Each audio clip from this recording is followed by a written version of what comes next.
Imagine this. Okay. The entire population of Chicago gone in a single year. That's kind of the scale of what we're talking about today with Indian immigration. 2.5 million people every year saying see you later to India. So our deep dive today is all about understanding this trend. It's often called brain drain.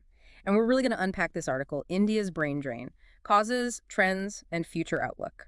We're getting to the why of all these departures. It's a fascinating article, really, especially if you're into, global migration and what drives it, the economics, education systems, even things like personal aspirations. In this article, it does not mess around. Right away, boom, it lays out the three big reasons for this talent exodus. First up, money. Money talks, am I right? It certainly does. And the article points out that big old wage gap, between India and, say, the U.S., Canada, you name it, a lot of European countries too, same job, same kind of qualifications, but overseas, the paycheck's potentially way bigger. It's wild. The article even mentioned, oh, this blew my mind, 23,000 Indian millionaires emigrated between 2014 and 2018. That's a whole lot of wealth moving and grooving. There's a lot of zeros on the move. Yeah. And it really highlights how it's not just about a slightly fatter wallet, right? It's about what that money represents. Exactly. And that kind of leads us to the article's second big point, education. It's not always just about earning more, but what you can do with those earnings, the opportunities you get. And the article really digs into how, many folks in specialized fields, whether it's medicine or tech, they feel like, yeah, India's got a huge education system, but does it have the same, say, research facilities, the cutting-edge stuff, the global connections that, say, Western institutions have? Not always. Not always. And the numbers back that up, right? This desire for something more. Ready for the stat? 770,000 students left India for education in a single year. Think about that. That's like every single person in Seattle just up and going to college somewhere else all at once. And it's not even just the financial strain on families back home, but this feeling that they got to go somewhere else to get what they need. It's this perception, right, that the same opportunities just aren't there. And honestly, sometimes that perception is spot on. And this kind of leads us to that third factor the article digs into, migration policies. The way different countries handle immigration. Developed nations often have these open-door policies specifically designed to pull in skilled professionals, fast-track visas, clear paths to citizenship, sometimes even incentives to relocate. It's a stark contrast, honestly. Night and day, right? Yeah.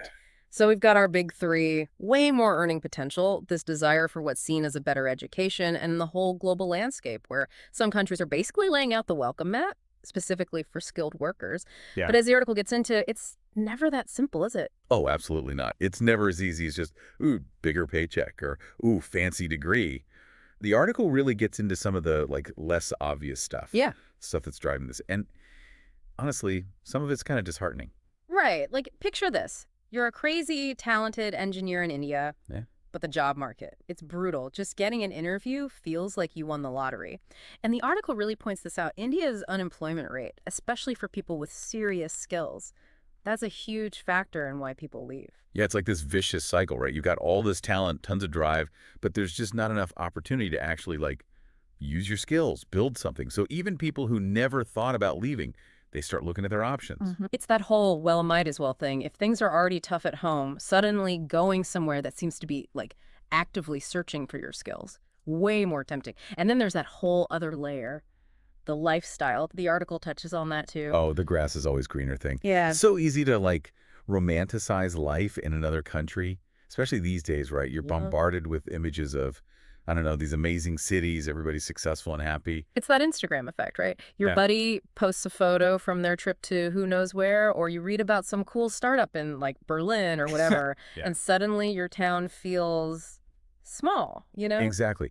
And that kind of feeds into another point the article makes, this idea that there just aren't the same opportunities for real innovation within India. Not always. Yeah, and the article had this really stark statistic, okay? India only invests 0.7% of its GDP on research and development. That's it.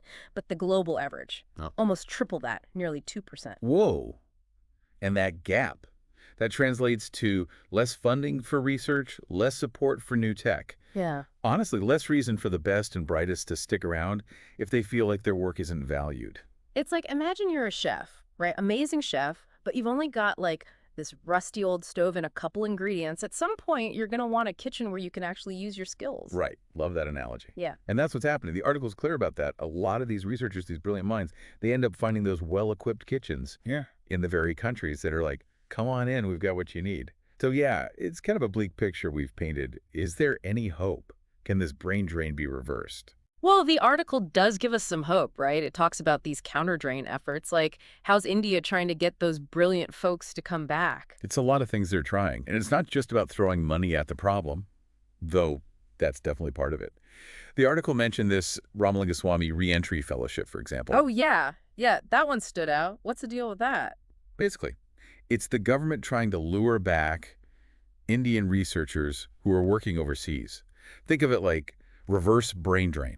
They offer them good salaries, research grants, resources, try to make it comparable to what they got wherever they are now. So make it a no-brainer to come home, at least financially. But is it working? Anybody actually going for it? It's a mixed bag, honestly, some of these programs. They've had some wins, yeah.